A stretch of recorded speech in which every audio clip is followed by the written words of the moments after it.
제가 내일 당장 베이징에 가면 잡힐 거예요. 아마 공항 검색대에서 여권을 뺏기고 곧바로 별도로 조사실로 넘겨질 수도 있을 것 같습니다. 농담은 아니고요. 제가 지금 이 자리에서 여러분과 나누려고 하는 이야기 자체가 사실은 이제 해외에서 하고 있는데도 곧 중화인민공화국에서 범죄 행위로 간주될 겁니다. 단순히 제 상상이나 과장같이 느껴지시나요? 제가 지난 몇 년간 홍콩과 대륙을 포함한 중화인민공화국에 가보지를 않은 이유이자 앞으로도 못 갈 이유입니다. 그리고 저만 이렇진 않고 그동안 여러분이 어떤 말을 해왔는지, 어떤 콘텐츠를 보고 좋아요를 눌렀는지, 어떤 댓글을 남기고 발언을 했는지에 따라서 여러분한테도 똑같은 상황이 일어날 수 있습니다. 여러분 안녕하세요, 다이노입니다. 이 이야기를 듣고 에이 설마 무슨 말도 안 되는 소리야 생각하시는 분들이 아마도 계실 거예요. 근데 완전히 진지합니다. 이 사안과 관련해서 최근 미국 국무부가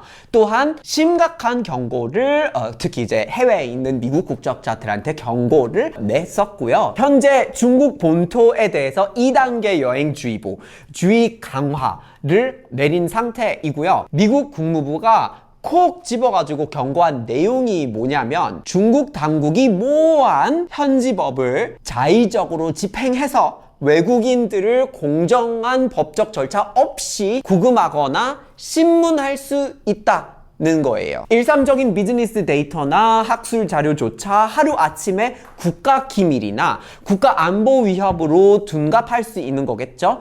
도대체 왜 이런 살벌한 경고가 나온 걸까요? 바로 2026년 7월 1일부터 중화인민공화국에서 전격 시행된 민족 단결 및 진보 촉진법 中华人民共和国民族团结进步促进法라고 하는데요. 네, 이름만 딱 들으면 다 같이 이렇게 단결하고 진보를 하자라는 이런 좀 그냥 뭐 괜찮은 느낌이 드네요. 그쵸? 근데 많은 분들이 중국의 민족 정책이라고 하면 저 멀리에 있는 어떤 신장, 위구르 지역이나 뭐 티베트에서 일어나는 그런 내부 민족 문제 관련된 거 아닌가 뭐 이렇게도 생각하실 것 같아요. 뭐 그냥 뭐 자치권 관련된 거 아닌가 이렇게 생각하실 거예요. 하지만 이 법은요, 보시면 제63조에 숨어있는 되게 센 도구가 있어요. 역외 적용 권한이에요. 역외 적용 권한이란 뭘까요? 중국 땅 밖에서 일어나는 일도 이 법의 적용을 받는다라는 얘기예요. 그동안 타국에서 공안을 보내가지고 단속을 여러 가지 이렇게 타국 주권 침해를 해가지고 해왔잖아요, 중국이. 그건 미국에 충분히 있었던 일이고요. 이번에는 대놓고 타국 지역에도 이런 법을 좀 그냥 적용을 하겠다라는 거예요. 예를 들어서 한국 서울 한복판에서 아니면 미국 뉴욕에서 어떤 소수민족의 정책을 비판하는 글을 올렸다. 아니면 그런 뭐 시위를 지나가면서 괜찮네 하고 사진 찍어서 인증을 했다. 그러면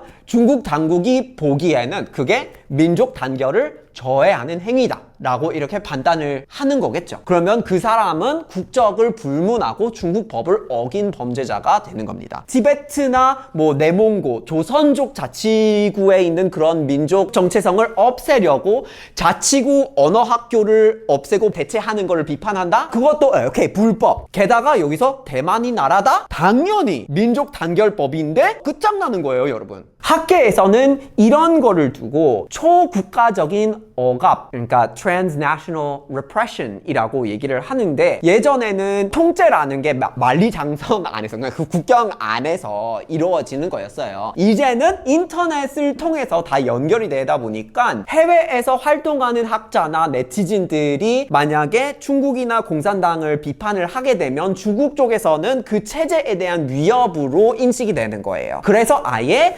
너희들이 세상 어디에 있든 간에 우리 심기를 건드리면 가만두지 않겠다라고 전 세계에 향해서 협박을 법제화를 한 거예요. 중국과 조금이라도 엮여 있는 사람이라면 밖에서도 스스로 입을 다물게 만드는 그런 무서운 심리적인 그런 이야기인 거죠. 그러니까 만약 상상을 해보셔야 돼요. 여러분, 만약에 미국이 이렇게 했다? 그러면 트럼프 욕하다가 미국에 들어가면 그냥 깜빵 가는 거예요. 그러면 한국 방송에서 이것도 생각을 해보셔야 돼요. 한국 한국 방송에서 나오는 중국 국적자가 말을 해야 됐을 때 어디까지 얘기를 할 수 있을까요? 유튜브나 인스타에서 인플루언서 활동을 하는데, 아니면 K-팝에서 활동을 하는 중국 국적자다, 아니면 자기 자본이 중국 국적이 없는데 뭐 중국에 투자가 되어 있는데 그런 활동을 하고 있다. 그러면 자기 발언권이 어떻게 되는 건가요? 발언의 틀이 생긴 거죠. 표현의 자유 실질적으로 없어진 셈이에요. 근데 거기서 끝나지 않아요. 기업들 입장을 한번 생각해 보셔야 되겠죠. 중국에서 비즈니스를 하는 한국이나 미국 기업들이 많아요. 전 세계 기업들이 많아요. 그런 기업들한테 이 법은 완전히 지뢰밭이 될 거예요. 이 법을 보면 외국 기업이나 학교에서 활동할 때 소수민족 언어 대신에 보통화, 만다린, 그러니까 중국의 표준어를 사용해야 한다고 법적으로 강제를 해놨어요. 그러면은 글로벌 기업들이 추구하는 어떤 다양성 존중, 이거랑 정면적으로 이렇게 바로 부딪히는 거예요. 뭐 예를 들어서 캐나다에서 활동하는 기업인데 여기에 뭐 교포 3세 중국계 캐나다 사람이 있고 광동말을 하는 거예요. 보통화를 할 줄 모르고. 그러면 회사에서 광동말 좋다 하고 뭐 광동 문화 어쩌고 저쩌고 광동말을 알려주는 거를 이건 안 돼요. 논란이 생길 수 있습니다. 하지 말까요? 이렇게 되는 거예요. 바로 문제로 이렇게 삼는 건 아닐 수도 있지만 애매한 회색 영역에 들어가는 요소가 되겠죠. 예를 들어서 어떤 다국적 기업이 사내 문화 행사에서 몽골 문화를 소개했어요. 몽골이라는 나라가 있으니까 그랬죠. 그런데 중국에는 내몽골이 있고 해서 공안이 봤을 땐 이건 뭐 민족 단결 저해하는 행위다, 이렇게 라벨만 갖다 붙이면 핑계 삼아 명분으로 사람을 붙잡을 수 있는 거예요. 중국에 갈 때 반드시 그렇게 되는 건 아니고요. 법이 일부러 애매모호하게 되어 있으니까 이 법을 수단으로 활용을 할 가능성이 있다라는 거예요. 기준이 명확하지 않습니다. 코에 걸면 코걸이, 귀에 걸면 귀걸이라는 거예요. 여기서 미국 국무부가요, 제가 앞에서 말씀드린 것처럼 경고했던 일이죠. 바로 그게. 그 중에 특별히 미국 국무부가 경고를 낼 수밖에 없었던 이유는 뭘까요? 바로 출국 금지가 걸릴 때도 있기 때문이에요. 외국인이 겪을 수 있는 가장 끔찍한 일이죠. 감옥에 당장 가두지는 않고요. 호텔이나 뭐 표시가 안 되어 있는 곳에서 묵고 밥을 이렇게 뭐 먹고 그럴 수도 있는 건데, 근데 공항에 가서 비행기를 타려고 하면 당신은 출국할 수 없습니다 라고 이렇게 막아서는 거예요. 못 나가요. 국무부 경고에 따르면은 이 출국 금지는 범죄조사 명목으로 쓰이기도 하지만 실제로는 민사 분쟁에서 중국 측에서 유리하게 그렇게 협상을 이끌어내려고 할 때 일종의 레버리지처럼 엄청나게 활용을 한다고 하더라고요. 그래서 모호한 민족 단결법을 핑계로 해서 기업 경영진을 볼모로 잡는 그런 상황이 생길 수도 있는 거예요. 중국이 AI나 그런 빅테크 기술 관련해서 싱가포르 회사가 미국한테 팔리는 거를 올스탑 시켜서 자기네 나라 사람을 출국하는 거 다 막아버렸는데, 그러니까 이 법이 생겼으니까 그거를 뭐 예를 들어서 그 회사에서 일하는 한국 국적 가진 진짜 뭐 높은 엔지니어다? 중국 못 나갈 수도 있어요. 그리고 또 미국 국무부가 콕 짚어서 얘기를 한 부분이 이중 국적자 또는 중국계 혈통을 가진 사람에 대한 이야기예요. 이 사람들이 특별히 좀 위험해질 수 있다라고 경고를 하는 거예요. 중화인민공화국은 이중 국적을 절대 인정하지 않는데 왜 이렇게 이중 국적자를 얘기를 할까요? 중화민국은 허용하거든요. 대만은 이중 국적 있습니다. 하여튼 여권 상관없이 만약에 중국계 미국인이 비즈니스 차 한번 이렇게 뭐 대륙을 방문을 했다가 이 법에 걸려서 억류가 됐다고 한번 해볼게요. 그러면 미국 영사가 우리 시민이니까 접견하게 해달라 라고 얘기를 하고 이렇게 하겠죠. 근데 그렇게 얘기를 해도 중화인민공화국 측에서는 이 사람은 핏줄이 민족이 중국인이니까 우리 내정이다 하면서 결국 영사 접근 자체를 차단해 버릴 거예요. 이거는 우리가 이미 이 채널에서 다룬 적이 있습니다. 인도 사례가 있었죠. 아루나철 프라데시에서 온 사람이 일본에 가려고 환승했을 뿐인데 거기서 억류가 돼가지고 인도 대사관이 접근할 수가 애초에 없었던 거예요. 그쵸? 요거는 우리가 이미 경험을 하고 있는 겁니다. 대사관에서 도와줄 길이 원천 봉쇄되는 아주 치명적인 그런 사각지대에 놓이게 되는 상황들이 있다는 거예요. 우리가 여태까지 믿어온 국제적인 규범들, 그러니까 국가란 이런 거다, 국가 간의 관계가 이런 거다, 서로 이렇게 여건을 보고 이렇게 이해를 한다, 이런 시스템 자체가 이제는 중화인민공화국한테는 적용되질 않아요. 근데 여러분, 더 있어요. 우리가 이 사안을 지정학적인 관점으로 좀 더 넓게 봐야 할 것 같습니다. 저처럼 중국 못 가는구나 하고 이렇게 받아들이고 끝이구나 이렇게 할 수 있는 상황이 아닌 것 같고요. 더 크게 봐야 됩니다. 대만 정부가 지금 이 법에 대해서 극도로 경계를 하고 있어요. 왜냐하면 이 법은 사실은 저 밑에 있는 대만을 사냥하기 위한 아주 거대한 보석일 수도 있기 때문이에요. 솔직히 누가 봐도 중화인민공화국에서 민족 단결법을 만든 거라면 대만을 빼놓고 그거를 생각했을 거라고 누구도 안 믿어요, 그거를. 그러니까 중국은 대만 이름 뒤에 국이 아닌 성을 붙입니다.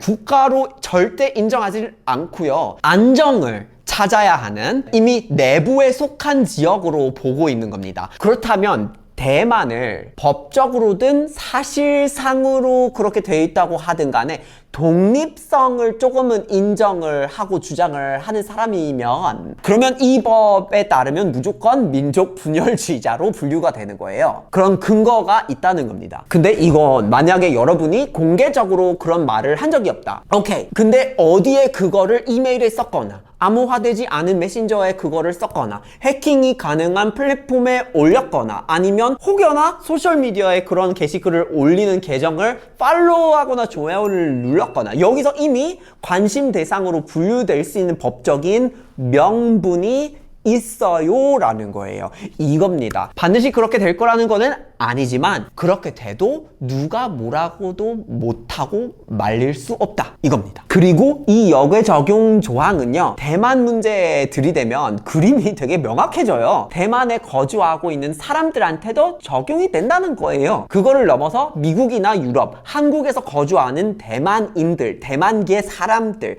대만 기업과 언론사들 전부 다 대상이 된다는 거예요. 중화인민공화국이 지금 현재 이 모든 사람들을 향해서 너 민족 분열 선동했지? 중국 오면 바로 체포다 라고 합법적인 칼을 휘두를 수 있게 된 거예요. 얼마나 거슬려도 얼마나 윤리적으로 개인적으로 동의하지 않는 방법이라고 해도 오직 권력만을 따지고 보고 패권전쟁 중이라고 인정을 하고 본다면 중국의 이 법은 아주 무섭도록 효과적인 무기라고 봐야 돼요. 군함이나 전투기를 띄우지 않고도 사법체제라는 그 세련된 덫을 이용해가지고 상대를 포위를 하는 거예요. 이런 거를 사실은 이제 또 용어가 있어요. 법률전, 그러니까 lawfare라고 해요. 뭘 불법으로 규정을 해놓고 그걸 계속 찌르는 거예요. 무력이 아니라 법으로 전쟁을 치르는 겁니다. 사실은 이것도 외교에 영향 끼칠 거 아니에요.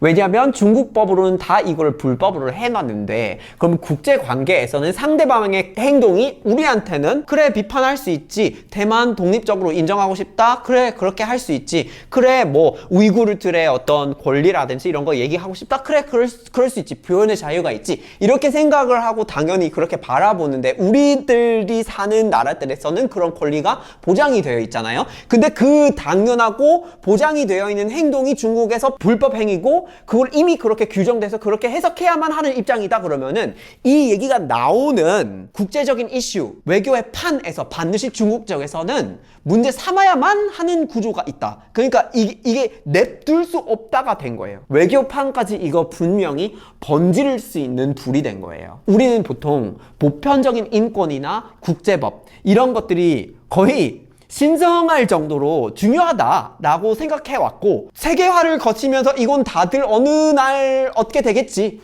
라고 상상을 했던 것 같아요. 하지만 중국은 본색을 드러내서 이제 서방의 룰을 거부하는 거를 넘어가지고 자신들만의 독자적인 사법 잣대를 전 세계에 강제하는 역공을 펼치기 시작했단 말이에요. 그러니까 이 사안을 그냥 중국 내부의 소수민족 탄압이네 하고 중국 사회 내부에 아예 자유가 없었는데 당연히 이런 것까지 할 수 있지라고 여기서 하고 넘기면 이 판의 본질을 완전히 놓치게 되는 거예요. 이 법을 중국이 어떻게 활용할까를 상상해 봐야만 되는 거예요. 그래서 결론이 뭘까요? 요즘 경제 뉴스에서 공장 옮기고 공급망 바꾸는 그 de-risking, 탈중국화, decoupling 이런 이야기들이 좀 많이 있잖아요. 처음에는 그거는 그냥 국가나 기업이 하면 되는 줄 알았지만 이제는 우리도 개인적으로 디리스킹이 돼야만 하는 상황까지 가고 있는 거예요. 그게 우리 개인적으로한테도 적용이 되는 거니까요. 일상의 콘텐츠를 보고 댓글을 쓰는데 그렇게 소셜미디어를 사용했을 때 이제는 초국가적인 사법 검열망을 의식해야 하니까요. 그러니까 여행 어디를 갈까? 비행 노선 어떻게 설계를 할까? 유럽으로 비행하다가 갑자기 누가 이렇게 그 비행기를 타면서 의료 문제가 생겨서 잠시 착륙을 해야 된다. 여러분은 근데 본인이 중국 정부를 많이 비판했는데 어떻게 되겠어요? 내 생각과 내 사상을 스스로 검열해야만 하는 조건을 마련한 게 중국이 이렇게 만든 법인 거예요. 자유를 보장받을 수 있어야 되는 시대인데 이게 바로 중국이 최근에 발의한 법이 가져온 가장 서늘한 지정학적인 현실인 것 같아요. 오늘 이야기는 조금 무섭게 느껴지셨을 수도 있을 것 같아요. 저도 그렇게 느껴져요. 세계 질서가 우리가 보는 앞에서 심각하게 갈라지고 있는 거예요. 그냥 나누어 보자가 아니에요. 반대쪽에 서면 범죄자, 선택의 순간이 점점 가까워지고 있어요. 여러분이 선택하고 싶은 미래는 뭘까요? 국경을 넘어가지고 전방위로 뻗어나가는 사법적인 무기화, 패권 싸움에 타당한 무기일까요? 주권 침해일까요? 여러분은 어떻게 생각하시나요? 댓글로 솔직한 생각을 남겨주세요. 그럼 여러분들하고 그동안 굉장히 재밌게 소통을 하면서 유익한 이슈에 대해서 얘기를 해왔는데 이젠 좀 새로운 소식을 전달드리려고 합니다. 저희 채널이 이젠 리뉴얼을 하게 됐습니다. 껍질 같은 디자인만 바꾸는 게 아니라 원빅 월조라는 이름으로 훨씬 더 의미가 있고 스케일이 큰 깊은 콘텐츠를 가지고 오려고 하는데요. 여러분들이 진짜 좋아하시는 글로벌 이슈가 있죠. 국제관계, 세계 경제의 기술 이슈들, 그거에 좀 집중을 하게 될 거고요. 그리고 놓치고 있었던 그런 비하인드까지 담아보겠습니다. 우리 팀이 진짜 열심히 준비하고 있으니까 여러분이 보고 싶으신 콘텐츠가 뭔지를 한번 꼭 댓글로 남겨주시고요. 그리고 채널을 반드시 구독해야지 앞으로 더 멋진 모습으로 찾아볼 수 있겠죠? 여러분 혹시 이거 보셨나요? 못 보셨어요? 요거는요?